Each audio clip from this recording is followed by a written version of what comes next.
Essa semana aqui foi terrível para a família Bolsonaro, mas terrível, terrível, terrível. Tanto é que eles comemoraram uma vitória do Flávio Bolsonaro que nem é uma vitória, para você ver o tamanho do desespero. Eu vou explicar direitinho o que aconteceu essa semana com cada um, para você ver a situação em que a família está e as consequências disso para um impeachment. Vamos conversar um pouquinho? Vem comigo.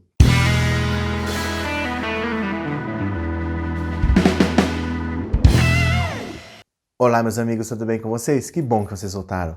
Se é a sua primeira vez, seja muito bem-vindo, muito bem-vinda. Meu nome é Roberto Cardoso. Eu tô aqui todos os dias produzindo vídeo para você, então volte que tem conteúdo novo. Se você gosta de live, tem 2 por dia, tem às 10 da manhã, todos os dias, menos de domingo, à noite, às 19 horas, todas as noites, sem exceção. E eu só te peço então para você se inscrever no canal, tá? Você ajuda demais o nosso trabalho. Se você puder fazer isso agora, por favor, se inscreva agora no nosso canal, porque aí você vai ser notificado de quando tiver vídeo novo, tá bom? Se você ainda quiser contribuir com o canal, você pode se tornar membro a partir de R$ 7,99 por mês e aí já é a seu critério, tá certo? Então, olha, vamos tentar entender uma coisinha. Primeiro, desculpa esses trajes aqui meio estranhos, mas é que vocês sabem que eu gravo de madrugada por causa do silêncio, né? Mas tá frio pra caramba, então é assim mesmo. Olha, essa semana a família Bolsonaro teve derrotas assim, pesadas. Derrotas muito pesadas, todos os 4, tá? Não escapou ninguém. Flávio, Carlos, Eduardo e Jair. Todos eles sofreram derrotas pesadas. Isso tem consequência porque a gente espera que possa acontecer para um eventual impeachment. Então eu vou falar de caso por caso, vamos ver qual que é o cenário e depois vamos ver qual que é as consequências, certo? Primeiro, o Flávio Bolsonaro. Flávio Bolsonaro estava comemorando que o processo dele das rachadinhas no Rio de Janeiro saiu da primeira instância, saiu da mão daquele juiz Flávio Itabaiana e foi levado para o órgão especial do Tribunal de Justiça do Rio de Janeiro. O que isso quer dizer? Em vez de ser julgado por um juiz que está descendo a canetada nele o processo inteiro, esse juiz já deu busca e apreensão, já quebrou sigilo, já invadiu a loja da Copenhagen dele, quebrou o sigilo bancário, o sigilo telefônico de 94 pessoas. O juiz não quer nem saber, tá indo para cima dele com tudo. Ele conseguiu tirar o processo da mão desse cara e levar para o foro especial do Rio de Janeiro, ou seja, saiu da primeira instância para uma instância superior. Isso é uma vitória? Não. Apesar dele ter tirado da mão de um juiz que com certeza tá tudo indicando que ele ia denunciar o cara e ia condenar, a gente já estava vendo um quadro desenhado. Apesar dele ter feito isso, tem uma decisão do STF de 2018 que diz que o foro privilegiado vale durante o mandato e em função do mandato. Acabou o mandato de deputado estadual, não existe mais foro privilegiado para ele. Isso é uma decisão clara, essa decisão foi completamente legal, está na mão do Gilmar Mendes agora e isso com certeza vai fazer o processo voltar de novo para a primeira instância. Mas então, por que ele fez isso? Se ele sabe que não tem chance que o processo vai voltar. Pois é, para você ver o grau de desespero. Antes, a tática é, para começar, se você for acusado de uma coisa, o que você vai tentar fazer? Eu falo, você roubou. Você matou, você fez qualquer coisa. Qual que vai ser a sua primeira atitude? Querer provar que você é inocente, né? Flávio Bolsonaro nunca quis provar que ele é inocente. A tática inicial dele sempre foi assim: vamos anular as provas e vamos arquivar esse inquérito. Veja, Flávio Bolsonaro nunca quis provar que é inocente. Sempre a estratégia dele é descartar as provas, anular todo o processo e arquivar. Agora que o Vacef foi encontrado junto com o Queiroz estava no sítio do Vacef, que é o advogado dele, no caso das rachadinhas, ele teve que trocar de advogado, porque ficou meio chato para a situação dele, né? Aí agora a estratégia também mudou. A estratégia não é mais tentar anular o processo, tentar arquivar tudo. Não é. Veja a situação. A estratégia é apenas ganhar tempo. O desespero é tão grande, a certeza da condenação é tão grande, que o que eles querem nem é mais você anular tudo, eles só querem ganhar tempo. E agora a gente entendeu por que eles estavam querendo ganhar tempo. Porque saiu a primeira denúncia das rachadinhas, que é do deputado estadual Márcio Pacheco, do PSC. Veja, eu estou falando faz alguns meses para você que a denúncia do Flávio Bolsonaro estava pronta já. e ela deveria ter sido entregue, ele deveria ter sido denunciado final de março, começo de abril. Por que que não aconteceu? Porque veio a pandemia. Quando veio a pandemia, parou tudo e ninguém sabia o que seria isso daí. Pensava assim, vai ter quarentena de 2 meses, depois volta. Então isso foi em março, passou abril, passou maio, passou junho, e aí vai voltar quando? Não vai? Então nessas, a denúncia ia ser apresentada agora. Então o fato dele ter tirado o processo da primeira instância e jogado para o foro especial atrasou o processo dele, senão ele já teria sido denunciado formalmente junto com o Márcio Pacheco. Então essa estratégia de tirar de lá, mesmo sabendo que vai voltar, serviu para que ele não fosse denunciado agora, porque ele já estaria denunciado. Você entendeu o grau de desespero que tá? Eles tiraram de lá, sabendo que isso vai voltar, só para a denúncia não ser apresentada agora. Ele já era para ter sido denunciado em março, ele seria denunciado agora e essa tática só serviu para isso. Mas vai voltar provavelmente em agosto, né? Não é daqui o ano que vem não, nós já estamos em julho, né? Então até agosto isso volta para a primeira instância e aí a denúncia é apresentada. Só conseguiu adiar um pouquinho porque a situação está muito complicada agora, Queiroz acabou de ser preso, vamos esperar um pouco as coisas esfriarem. Mas veja, para quem nunca quis provar que é inocente, para quem queria anular, arquivar tudo, agora ele está só querendo jogar para o mês que vem. É o máximo que ele consegue fazer. O Carlos Bolsonaro é outro que está enroladíssimo também, porque ele também tem um processo de rachadinhas no gabinete dele de vereador lá no Rio de Janeiro. Ele está envolvido com o gabinete do ódio, então ele está sendo investigado no inquérito das fake news, na CPI das fake news, no inquérito que investiga as manifestações antidemocráticas e também tem um inquérito que investiga a rachadinha no gabinete de vereador no Rio de Janeiro. E aí ele também sofreu uma derrota essa semana, porque assim, vereador do Brasil nenhum tem foro privilegiado. Nenhum tem. Mas no Rio de Janeiro, a Constituição do Estado do Rio de Janeiro, a Constituição Estadual, garante esse benefício do deputado estadual do Rio também para o vereador do Rio. Lá eles têm, é só lá que tem. Mas o STF revogou esse item da Constituição Estadual do Rio de Janeiro. Não existe mais. Então, se ele achava que ele ia conseguir o que o Flávio conseguiu, tirar da primeira instância e jogar para o foro superior para atrasar as investigações, essa possibilidade não tem mais. E como eu te disse, ele já responde na CPI das fake news, no inquérito das fake news, no inquérito das manifestações antidemocráticas, e agora ele tem a rachadinha também no Rio de Janeiro, no gabinete dele, sem foro privilegiado. Sem foro privilegiado, vai ser julgado na primeira instância, sem choro nem vela, o processo também está andando, a denúncia está pronta para ser apresentada também. Tem o Eduardo Bolsonaro, que é outro que se enrolou essa semana também, porque o Augusto Aras, ele já percebeu que assim, ele lambeu as botas do Bolsonaro até onde ele pôde para virar procurador, virou procurador, mas está todo mundo contra ele. Todo mundo percebeu que ele está lá para passar pano, ele tinha o sonho de ganhar essa vaga do STF que ia ser do Sérgio Moro e que não vai ser mais, mas ele que meio que percebeu que não vai rolar. O Ministério Público está contra ele, os procuradores estão contra ele, o Bolsonaro já não vai dar essa vaga mais para ele, então ele começou a andar com as próprias pernas. E nessa que ele começou a andar com as próprias pernas para também tentar sobreviver no cargo, para não ser engolido dentro do Ministério Público, ele mandou investigar o Eduardo Bolsonaro por causa daquelas falas. Lembra que ele disse que uma ruptura ia acontecer? Não era uma questão de se, mas de quando? Ele mandou investigar. Ele não está oferecendo a denúncia ainda porque é assim mesmo que funciona.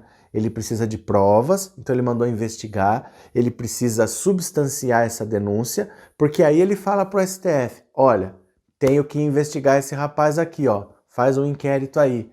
Aí ele pede para ser instaurado um inquérito contra o Eduardo Bolsonaro. Isso pode levar à cassação também, pode levar ele para a cadeia, porque ele está enquadrado aí na Lei de Segurança Nacional. É uma coisa bem séria e é uma vergonha para a Câmara dos Deputados que desde aquela história do cabe do soldado no começo do governo Jair Bolsonaro, está com um pedido de cassação dele parado lá na Câmara dos Deputados, que ninguém vota, que ninguém julga, tá lá, mas é a tradição da Câmara mesmo, né? Porque é deputado julgando deputado, ninguém é muito rigoroso com outro deputado, porque ninguém sabe o dia de amanhã.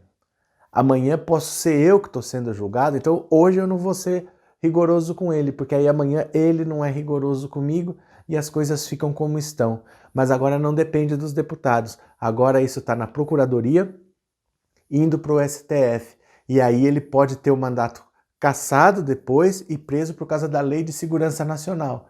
Era uma coisa que em outro tempo talvez o Augusto Aras segurasse, falasse não, não tem elementos, não vou oferecer denúncia, mas ele mandou investigar e ele pode oferecer a denúncia e aí ser instaurado o inquérito de acordo com a Lei de Segurança Nacional contra o Eduardo Bolsonaro. E o Jair Bolsonaro é outro que está se ferrando também, porque o inquérito das fake news lá no STF foi prorrogado por mais 180 dias. Então esse inquérito que já começou no ano passado, que está indo atrás dos filhos dele, que está indo atrás dele que se beneficiou disso tudo e que pode ter os dados compartilhados depois com o TSE para a cassação da chapa, foi prorrogado por mais 180 dias. Então vão continuar investigando e cada vez que você investiga as coisas vão aparecendo. A situação dele é muito complicada. E também tem aquele inquérito do Sérgio Moro. Lembra que o Sérgio Moro saiu falando que o Bolsonaro estava querendo interferir na Polícia Federal? Foi instaurado o inquérito, o prazo se encerrou e o Bolsonaro ainda não tinha sido ouvido. A Polícia Federal já falou, eu já ouvi o Sérgio Moro, eu preciso ouvir Jair Bolsonaro, e pediu para que o Bolsonaro vá depor.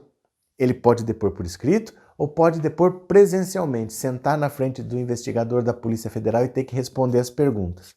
Está na mão do Celso de Mello decidir o que vai acontecer. O Celso de Mello tende a ser rigoroso.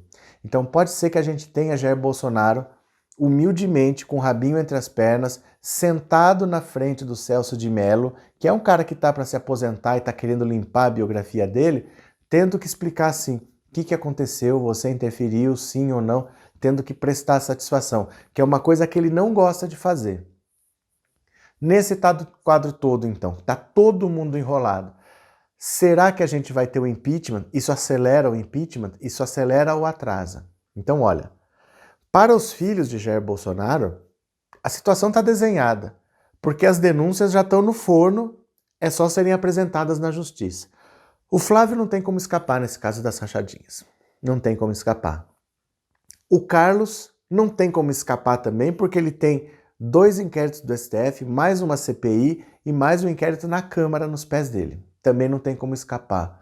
O Eduardo, essa investigação que Augusto Aras abriu pela Lei de Segurança Nacional, não diria que vai dar em alguma coisa muito substancial, mas ele também está envolvido no gabinete do ódio, então ele também está na CPI das fake news, no inquérito das fake news e no inquérito das manifestações antidemocráticas. Também está enrolado. E o Bolsonaro, pelo que eu já falei, a interferência na Polícia Federal e mais tudo que ele está respondendo, mudou o tom. Agora ele mudou o tom, agora ele está conciliador. Ele faz 4 semanas já que ele não participa de manifestação, passa o domingo, ele não aparece em lugar nenhum, ele não anda mais de helicóptero, ele não anda mais a cavalo, ele não ataca mais o STF, ele não ataca mais a Câmara, ele entendeu que ele não ataca, mas que os ministros deles também não podem atacar, então ele demitiu o ministro que mais atacava, que era o Weintraub. Outro que provoca tensão dentro do governo é o Ernesto Araújo, porque do mesmo jeito que o Weintraub era maluco, olavista, que vê comunista em todo lugar, o Ernesto Araújo faz isso internacionalmente lá no Itamaraty. Então ele está cogitando também demitir o Ernesto Araújo. O Ricardo Salles, que é um cara que está destruindo a economia brasileira, porque nenhum país investe em país que patrocina a destruição ambiental, para quem patrocina, por exemplo, a questão indígena, que não é só uma questão ambiental, é uma questão humanitária também, e ele não faz nada para evitar, ele também cogita demitir o Ricardo Salles, a Damares pode ser demitida, ele está entregando cargos para o Centrão, né? Então toda vez que algum ministro sai, que tem alguma brecha, o Centrão vai lá e pega, ele oferece tudo para o Centrão. Então nisso, o que está acontecendo? Conseguiram colocar no Bolsonaro o que sempre queriam, que é um cabresto. A ideia de ter Bolsonaro como presidente nunca foi dar poder absoluto para ele. Por isso que eu falo, não há possibilidade de golpe. Ninguém nunca sonhou em dar poder absoluto para uma besta como o Bolsonaro. Eles achavam que davam para controlar e estavam vendo que não iam conseguir controlar Bolsonaro. Mas agora parece que conseguiram. Bolsonaro entendeu que não vai acontecer o que ele quer, não vai conseguir dar um golpe, não vai conseguir derrubar o STF, não vai conseguir derrubar o Congresso, está negociando, está vendendo alma para o diabo e está de boca calada. Então, nesse cenário, o impeachment começa a ficar mais distante. Porque no fundo, ninguém queria agora nem um processo de impeachment que é demorado, e nem que tivesse exatamente novas eleições, porque nenhum partido está preparado para fazer eleições agora. Os principais candidatos para 2022 são candidatos para 2022. Eles são governadores agora que não têm intenção de simplesmente largar o mandato no meio, porque a vitória não é garantida. Né? Vários governadores, como o Witzel, como o Dória, como o Flávio Dino, vários deles poderiam sair, deixar o governo, mas só um seria eleito, né? Talvez nenhum deles, talvez fosse até um outro candidato. Aí ele fica nem presidente nem governador. Então é um grande risco e eles estão usando os governos estaduais para fazer a propaganda para 2022. Eles precisam usar os governos estaduais agora para ganharem nome, para ganharem relevância nacional para 2022. Para uma eleição presidencial agora, nenhum deles está pronto. Nenhum deles tem relevância, por exemplo, será que alguém do Maranhão vai votar no João Dória? O que o cara sabe sobre o governo do João Dória? Mesmo aqui em São Paulo, né, você não tem assim um governo que você fala, olha, o cara fez isso. É 1 ano e meio de governo só. É muito pouco tempo para você se lançar nacionalmente. Então a tendência é que com o desespero dos filhos, que não vai ficar por isso mesmo, mas ele sabendo que não dá para interferir na Polícia Federal, que não dá para ele querer fechar Congresso, nada, a tendência é que ele fique com o rabinho entre as pernas e aí, domesticado, a permanência dele aumente. A nossa esperança talvez seja o TSE, porque ali, como tem processos com crimes, a gente sabe dos disparos de WhatsApp e o Barroso está mexendo naquilo lá, por ali pode ser que a gente consiga alguma coisa, porque na Câmara, em termos de cassação, de impeachment de Bolsonaro, de impeachment, as coisas estão meio que se acomodando porque o Bolsonaro entendeu que não vai conseguir dar golpe, que não vai ter poder absoluto, que não vai fechar instituição nenhuma. Não sei se eu consegui explicar um pouco a situação para você. Então, resumindo, todos eles estão muito ferrados com a justiça, mas em termos de impeachment, o cenário hoje em dia começa a se distanciar do impeachment porque Bolsonaro está cedendo e está entendendo que ele quer ser o Michel Temer. Ele não quer ser a Dilma. Ele quer entregar tudo como o Michel Temer entregou tudo e ficou até o final, e não ser a Dilma que falou eu vou fazer do meu jeito, o Centrão foi lá e derrubou. Ele participou disso, ele ajudou a derrubar a Dilma, então ele sabe como se derruba um presidente, ele não quer cair. E ele está entregando a alma pro diabo para salvar os filhos, ele não vai, porque os filhos dele já estão com as denúncias prontas, não compete mais a ele, mas salvar o próprio mandato. Porque ele só não é investigado por rachadinha, por toda essa corrupção que tem no gabinete dos filhos, por ser presidente da República. Se ele perde o mandato amanhã, no dia seguinte é mais um envolvido em todas essas investigações também. Certo? Então é isso. Agora no final eu vou deixar o nome das pessoas que ajudam o canal lá no Apoia-se, porque é uma forma de agradecimento a elas. Tá bom? Se você quiser ajudar no Apoia-se, o link está aqui na descrição. Fechado? Um grande abraço para vocês e eu já fui.